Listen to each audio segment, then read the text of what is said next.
So, Ruofei, you said that your education system is very strict, and you study like 15 hours a day. Yes. Okay, so if you were in charge, would you keep the system the same way? It depends on the person. I think there should be a place that as strict as my high school. And you can choose to send your children to go there, or if the students themselves they want to go to that school, they can go. I think that's really, really motivative to students to study hard because everybody do the same and they are trying their best to be the best. Wow, yeah, we have a phrase in English like a rising tide lifts all boats, and I think it's kind of the same, right? So if it's really rigorous for most people, it's going to pull everybody up. Yes. Okay. There's nothing you would change? Like if you were in charge, like would you give maybe a little more vacation time? Would you start the day later? Would you make classes smaller? If I can choose, I would definitely don't choose my school because that was horrible for me because I need a lot of sleep than normal people, but I cannot have that much time to sleep. So right. I always sleep on the class, and when somebody found out that I'm sleeping on the class, they will decrease the score of my class. Oh, that's serious. Yes, very serious. And your teacher would punish you to write a paper like, I'm sorry I decreased the score of our class. I shouldn't sleep on the class. And I have to write it for like 1 hour to write that stuff. That is very harsh. Yeah. I think, though, a lot of people, when they hear stories like that, they actually are a little bit envious, especially parents or teachers, because in the rest of the world, it's not that students don't try that hard. Yeah. So that's kind of special, actually. Yeah, I think that's the special point of China. Wow. So what time did you have to get up every day to get to school at 6:45 or? I have to get up at 6. Oh, well, that was not too bad. That's pretty fast. You wake up at 6, you get Yeah. to school by 6:45. Yeah, I can like wear my clothes pretty fast and directly get on my father's car and eat on my father's car and put my socks on my father's car. Wow. Yeah. That's talk about streamlined, very mobile. That's great. Okay, so what about the tests? So it's really controversial, like in the U.S., about standardized tests rather than just learning. The students often have to prepare for tests. Yeah. In your country, is there also a big movement just to have a lot of testing? We have tests each month, and we only do paper test. And the questions can be really difficult. Yeah, always very, very difficult. In my case, I'm the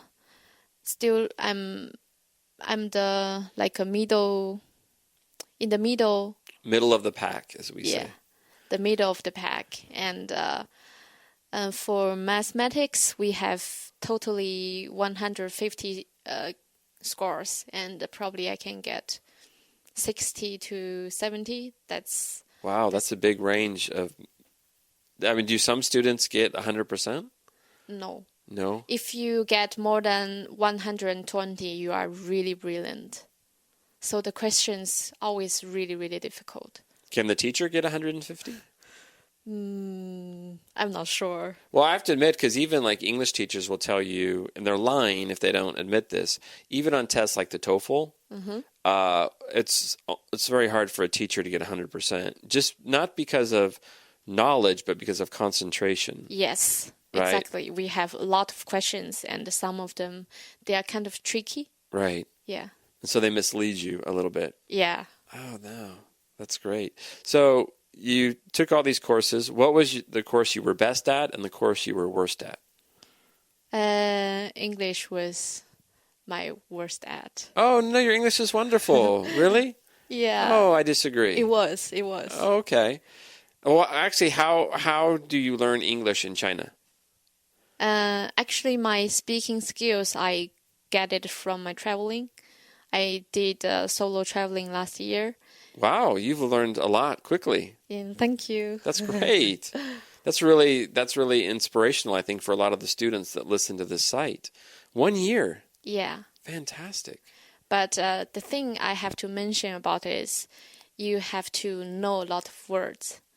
Before you start speaking English, you have to know what you know.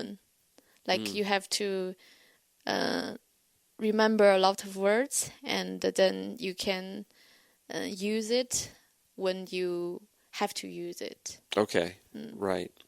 So English was tough, not easy. Not easy. For everything, you have to learn. Learning isn't easy and funny stuff. For everyone, starting is hard, and it's kind of betray the human spirit. Yes. So, wow, that's crazy. So how many students would be in an English class? I hear that China has huge English classes. Like there might be 100 students in one class. It can be. But it depends. In my high school, we have the same class at the same classroom, always.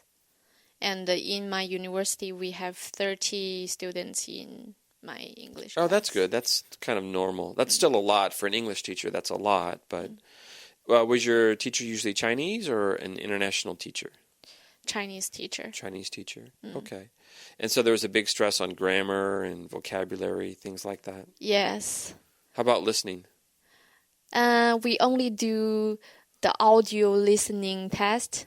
Okay. So it's always the same pronunciation, like yeah, so you don't have a lot of variety of accents or Yes. different way. Yeah.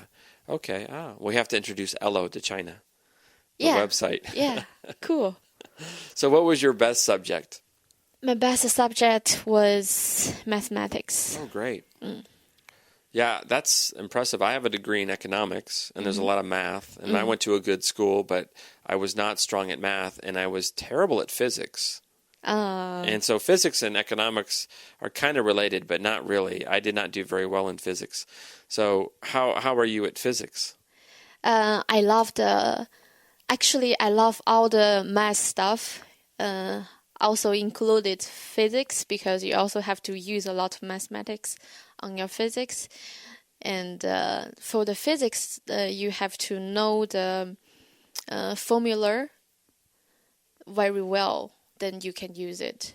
If you don't know the formula very well, you cannot, when the question is there, you cannot apply that. Yeah. Oh. Yeah. I agree. It's tough. I'm very impressed with you because whenever I meet somebody who's good at math or physics, I have great admiration. Because my degree was math heavy, but math was not my strong point. So what was your strong point? That's a good question. I was never a good student in anything. I went to, how I got to a good university is actually surprising, but I was always middle of the road, middle of the pack, as we said. Always B- student in everything.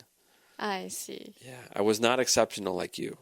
You don't have to be very good at starting, but you can handle your life very easily. That's also an important thing for a human. That is true. I do agree with that. But I think if I was a student in China, I would be that Mr. 2000.